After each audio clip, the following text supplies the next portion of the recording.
Mau baca koran, lampunya suruh ngempakkan siang-siang. Apa ya ketoro? Lera mbahku apa enak ini. Jangan lupa dioyak-oyak atraksi. Siapa tahu numplek. Panas mocot. Melocot teman-teman weh. Tuh kan tinggal jupuk adek. Gitu Wak, ceguk. Tuh ada yang 82 juta, 85 juta, ada yang 90-an sampai ada yang 100 lebih. Biaya semua dibebankan ke majikan dan belum buat dana kenakalan dan lain sebagainya. Jadi walaupun kita di luar negeri kan kita ya butuh nakal, misal jajan tempe goreng, jajan gedang goreng gitu. Mari kita ublek. Memories.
Halo, assalamualaikum warahmatullahi wabarakatuh. Ketemu lagi dengan Dian yang cempreng di Taiwan. Aku hari ini cuma masak satu menu ya teman-teman, karena yang lainnya itu sayur blindrang kemarin. Blindrang itu apa yang belum tahu? Blindrang itu adalah yesterday vegetable, vegetable yesterday alias sayur kemarin. Jadi beberapa hari yang lalu, bukan kemarin ya, beberapa hari yang lalu saya itu masak banyak, masak sayuran yang tak tumis sama daging babi cincang. Kemudian karena kebanyakan sapu piring membleh gitu, terus yang makan cuman Pak Bos doang, jadi Pak Bos itu nyuruh buat dibagi dua. Jadi yang setengah itu disimpan di kulkas, dimakan hari berikutnya gitu. Kalau yang gosong, kalau yang setengahnya lagi beliau makan. Terus sekarang aku mau bikin fanjie jautan. Fanjie jautan itu adalah telur yang ditumis sama tomat. Ini minyaknya koyone wis panas. Alah urung. Pakai kompor listrik itu susah panasnya. Ini tak ora-ora setengah mateng ya teman-teman. Ada yang majikannya sukanya telurnya itu mentah terus kemudian dimasukkan paling belakangan, jadi teksturnya itu lebih lembut gitu. Ada yang suka diorak-arik dulu setengah matang baru dimasukkan. Jadi ya tergantung selera majikan masing-masing ya teman-teman. Iki mie kuning kene lek ngomong wadep rono.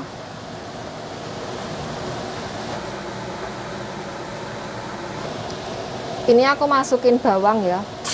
Walah muncrat. Kemudian tomatnya tak masukin.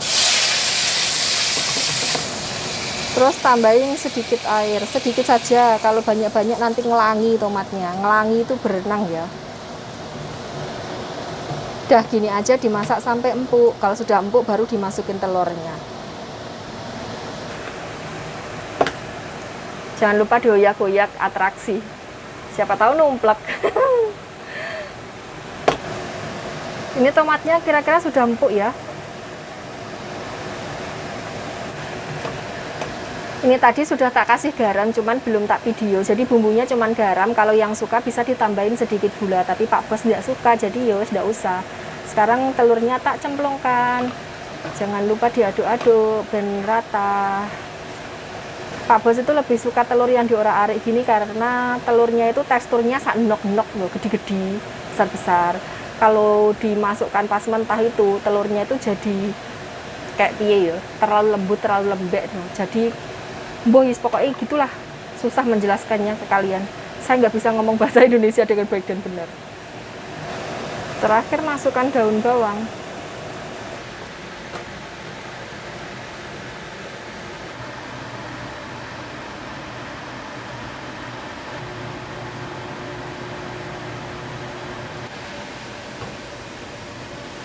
Wah panas. pancik jautan sama ini sayuran tumis daging babi cincang. Wis mateng. Panas melocot teman-teman, weh. Panas. Pas mateng soalnya. Hari ini aku nggak masak ya teman-teman, aku beli aja ini mie ayam dari toko Indo, terus ini cabai buat lalapan. Karena biasanya itu kurang pedes kalau beli begini. Ini aku tadi belinya di Uber Eats ya. Ini kuahnya masih panas melocot sekali. Terus ini mie ayamnya, ini mie ayam ceker ya, ceker ayam, bukan ceker kuda. Tak buka itu, ngeleran dibuka. Duh, Masya Allah, seperti ini bentuknya teman-teman.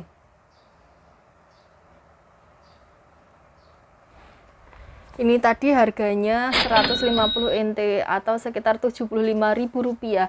Mie ayam Rp75.000, ongkirnya Rp20.000, berarti Rp95.000 beserta ongkir. Urip neng luar negeri itu seperti ini, mahal-mahal. Jadi untuk kita itu gaji 8 juta, 9 juta, 10 juta itu begitulah. Deh, ini minyak tak tumplek ke sini ya teman-teman. Soalnya nanti nggak bisa diublek kalau di atas ini. Nah,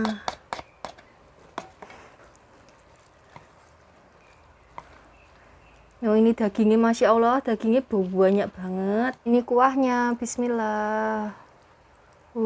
Kuahnya ini sedikit saja. Ini kecapnya.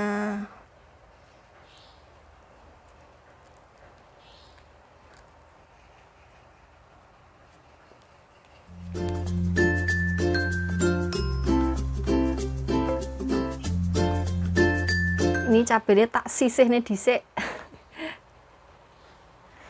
Buat lalapan soalnya.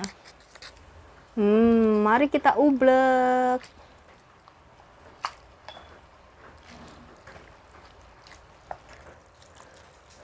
Mbahku beneknya metu dari kamar, nggak tahu apa yang dicari. Dilungkas celuk-celuk, ini minyak lemu teman-teman. Saya tak silakan rambut saya. Yes. Biasanya aku makannya jam 2:30 atau jam 3 atau jam 3:30, tapi ini rada awal soalnya wetengku liar luwe. Bismillahirrahmanirrahim.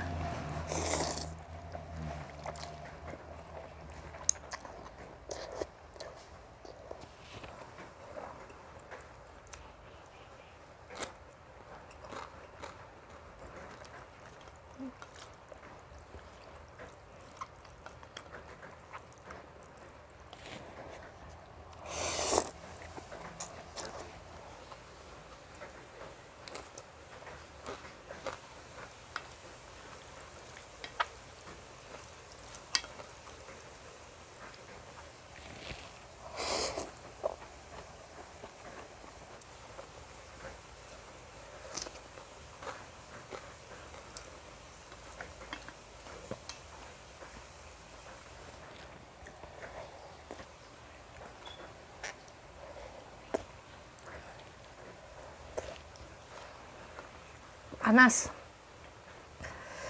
Daging ini gede-gede potongannya.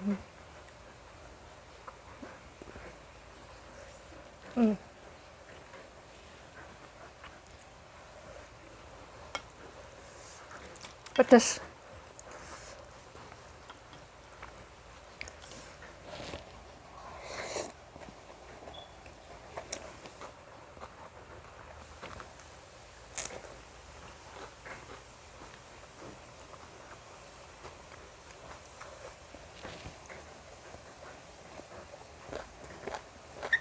Mie ayamnya lumayan enak untuk ukuran mie ayam Taiwan ya.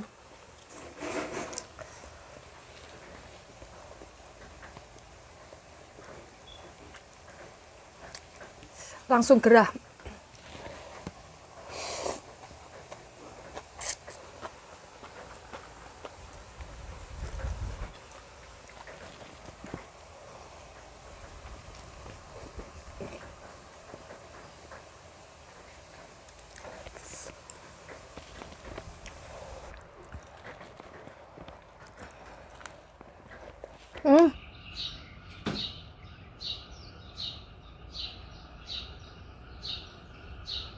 Limbahnya olahraga ya.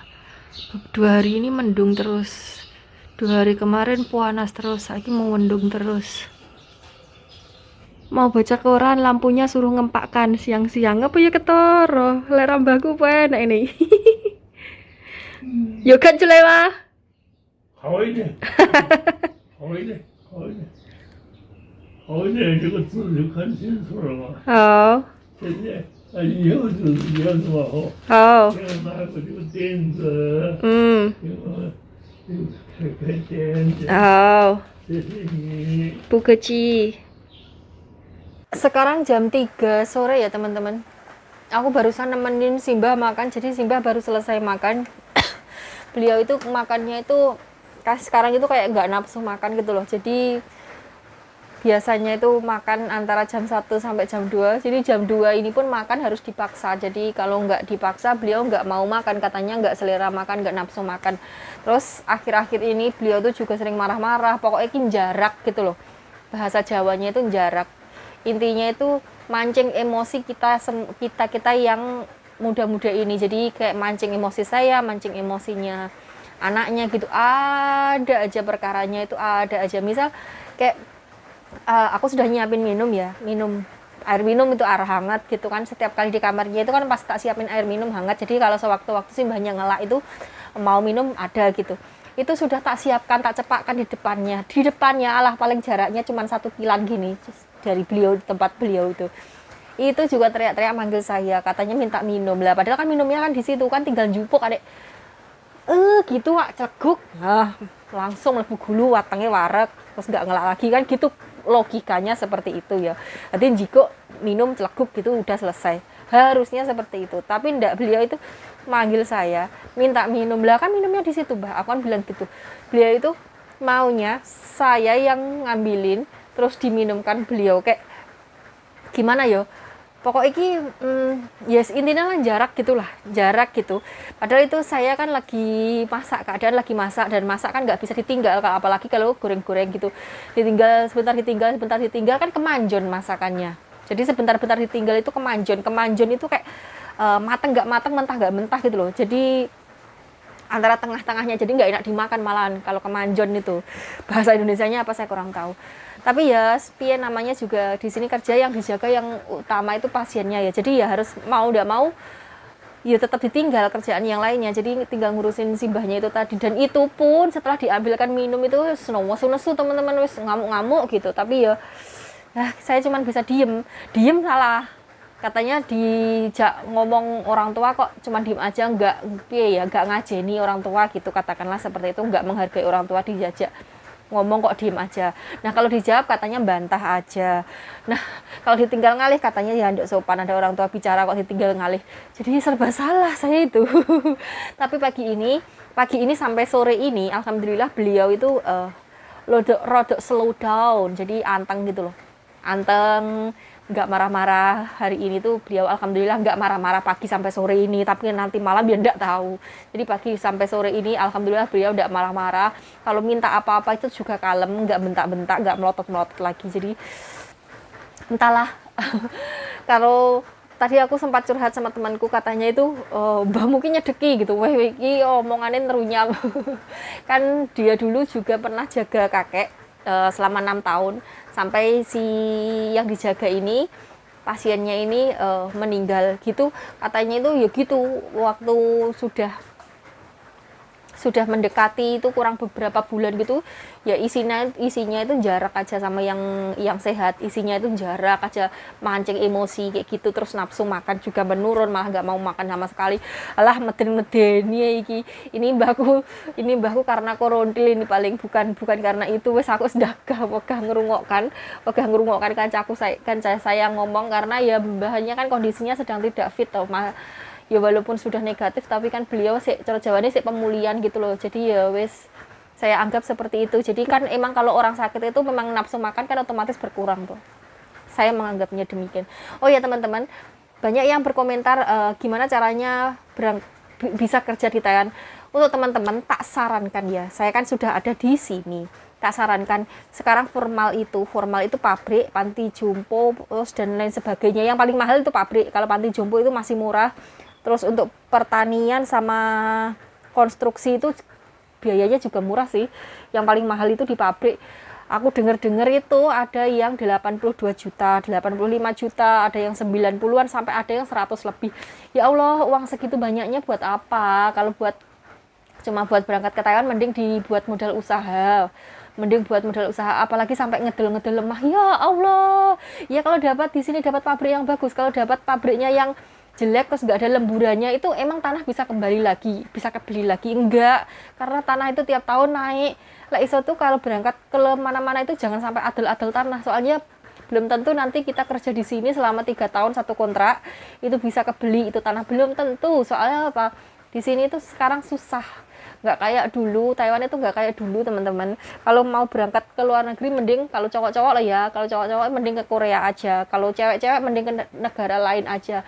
Lagi pula untuk PRT, untuk TKW perumahan kayak saya ini visanya kayaknya belum dikeluarkan. Jadi Teto belum mengeluarkan. Sepertinya ya, ini berita yang tak baca loh. Katanya itu Teto belum mengeluarkan visa pekerja untuk rumah tangga. Untuk jaga pasien itu belum ada. Jadi yang diberangkatkan ini sementara masih sektor formal. Jadi ya panti, ya pabrik yang dan sejenisnya itu. Kalau untuk yang rumah tangga itu belum ada, jadi masih kosong, belum ada mbak-mbak TKW yang masuk ke Taiwan. Yang terakhir kemarin angkatan korontil kemarin itu katanya sekarang sudah nggak bisa lagi, ya tutup lagi karena keserimpet kasus zero cost itu loh, yang biaya semua dibebankan ke majikan, dan kebanyakan majikan sini keberatan karena terlalu mahal untuk ngambil TKW gitu. Jadi mereka itu pilih ngambil dari negara lain kayak Vietnam, kayak Filipina dan lain sebagainya gitu loh.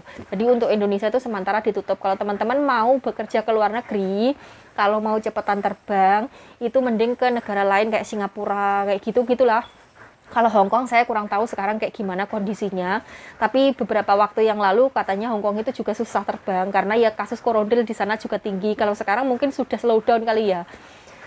Jadi kalau mau terbang mending ke negara lain aja, jangan ke Taiwan karena timbangannya nunggu lama. Tapi kalau ya, teman-teman telaten nunggu, kalau kanten nunggu ya nggak apa-apa. Kalau nggak kanten, kalau butuhnya cepat mending ke negara lain aja. Toh gajinya juga ya sama aja sih, maksudnya ya kalaupun ada bedanya nggak jauh gitu loh, nggak jauh. Karena Taiwan itu sekarang ya sudah untuk sektor informal kayak saya ini sudah 6 tahun malahan 6 tahun lebih itu nggak ada kenaikan gaji. Sedangkan untuk Hong Kong itu tiap tahun kayaknya naik. Jadi sembuhlah Taiwan ini. Jadi kita itu makanya yang sektor informal ini yang jaga, yes, katakanlah PRT, yang PRT kayak saya ini kalau mau naik gaji ya nego sendiri sama majikan. Kalau yang formal, yang pabrik, panti dan lain sebagainya itu tiap tahun naik. Tahun depan per Januari 2023 itu juga naik lagi gaji pokoknya ya. Gaji pokoknya itu naik sebesar 26.000 sekian gitu loh. Pokoknya kalau di rupiah mungkin sekitar 13,5 juta kali ya. Kurang lebih sekitar segitu itu gaji pokoknya loh ya. Belum termasuk lemburan dan lain sebagainya. Jadi kalau gaji pokoknya naik, lemburannya otomatis naik per jamnya. Jadi lemburan di Taiwan itu dihitung per jam. Tapi ya tergantung pabriknya sih. Kalau pabriknya yang bagus biasanya jamnya jam hidup. Tapi kalau pabriknya jelek biasanya ya jamnya jam mati. Jam mati itu maksudnya kayak gini. Misal kamu lembur 5 jam ya. Itu 5 jam itu hitungannya sama misal 1 jamnya 100 NT gitu. Ya 5 jam cuma dibayar 500 NT. Tapi kalau jam hidup biasanya seperti ini 1 sampai 2 jam bayarannya 100 NT. Nanti untuk 3 jam naik lagi per jamnya, untuk 4 jam naik lagi, untuk 5 jam naik lagi, kayak gitulah kurang lebihnya seperti itu. Jadi kalau jamnya jam hidup ya enak, bayarannya oke, tapi kalau jamnya jam mati ya remuk di awak, remuk gitu. Itu pun kalau ada lemburan. Kalau nggak ada lemburan ya zong. Banyak teman-teman kita TKI di Taiwan itu yang harus nyari kayak kerja part time di luar gitu loh ya, di pertanian, di perkebunan gitu, buat nyambung urip katakanlah. Kalau nggak seperti itu nggak bisa teman-teman, nggak bisa urip. Jadi uangnya cuman habis buat hidup di sini, bayar mes, bayar pajak, bayar agensi dan lain sebagainya kayak gitu. Jadi nggak bisa kirim uang ke Indonesia. Jangan dikira gaji 13 juta di luar negeri itu banyak, enggak, karena di sini itu kayak apa ya, biaya hidupnya itu tinggi. Jadi jangan disamakan dengan di Indonesia. Kalau di Indonesia gaji 13 juta wow banget. Kalau di sini mumet kita mikir, soalnya belum makan, belum miki, belum kui, belum kae. Jadi habis cuman entek kruwil-kruwilan itu, belum yang dikirimkan pulang ke Indonesia, belum buat cekelan kita, belum buat dana kenakalan dan lain sebagainya. Jadi walaupun kita di luar negeri kan kita ya butuh nakal, misalnya jajan tempe goreng, jajan gedang goreng gitu. Tapi sayangnya di sini tidak ada yang adol tempe goreng sama gedang goreng. Adanya adol lumpia sama bakso sama cilok kayak gitu. Itu pun di toko Indonesia adanya. Jangan dimaknai makna konotasi lo ya. Aku ngomong gedang goreng tenan, tempe goreng tenan. Uduk sing reno-reno. Awas lek sampai dikomentari reno-reno. Jadi makanya kita yang kayak saya bareng ini yang sudah hampir finish kontrak itu mengajukan minta kenaikan gaji. Yang jadi pertimbangan saya itu apa? Kita 3 tahun kan kontraknya, sekali kontrak 3 tahun. Nah selama 3 tahun itu pasti terjadi inflasi sama uang, nilai uangnya ya. Jadi misal uang sekarang itu 1000 NT dapat apa aja. 1 tahun ke depan, 2 tahun ke depan, 3 tahun ke depan uang 1000 NT itu bisa jadi nggak bisa buat beli apa-apa. Ibaratnya biasanya oleh seumpama ya ini biasanya dapat bakso 10 mangkok ya, uang 1000 NT tadi ini umpama loh ya, dapat bakso 10 mangkok sekarang. 1 tahun ke depan bisa jadi dapat cuman 7 mangkok. 1 tahun berikutnya, 2 tahun berikutnya bisa jadi cuman dapat 5 mangkok. Begitu. Jadi tiap tahun kan pasti ada inflasi toh. Jadi nilai uangnya itu selalu menurun kayak gitu. Terus kedua, pasien yang kita jaga nggak mungkin kan kondisinya akan selalu fit. Pasti nanti beberapa tahun ke depan, beberapa saat ke depan, siapa tahu tiba-tiba pasien kita drop, kerjaan kita makin berat. Misal biasanya siang dapat istirahat, terus pasiennya ngedrop jadi nggak bisa istirahat. Malam biasanya jam sekian sudah tidur, pasiennya makin parah, jadi jam tidur malam berkurang. Dan tenaga kita itu makin lama, karena kita di sini adol tenaga, jual tenaga, jadi tenaga kita itu makin lama makin berkurang. Kita kan nggak mungkin lama-lama di sini, kita kan nggak mungkin lama-lama merantau. Jadi ya kita sebisa mungkin harus memperbanyak tabungan, biar kita bisa cepat pulang, biar kita bisa cepat bikin usaha, nggak merantau terus di luar negeri ya. Salah satu cara buat itu semua ya dengan minta naik gaji itu.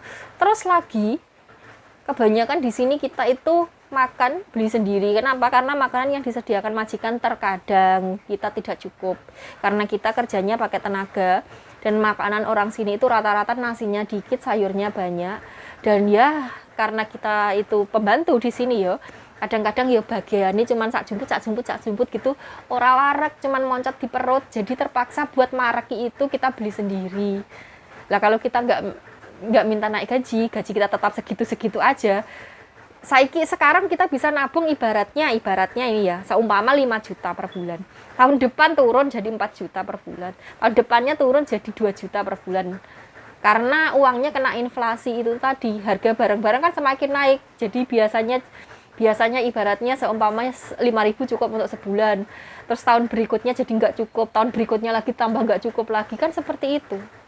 Jadi banyak pertimbangan kita harus minta naik gaji, karena yang formal tiap tahun naik. Jadi kita timbangannya cuman dapat kenaikan askes yo, mending kita ya jaluk naik gaji sekalian.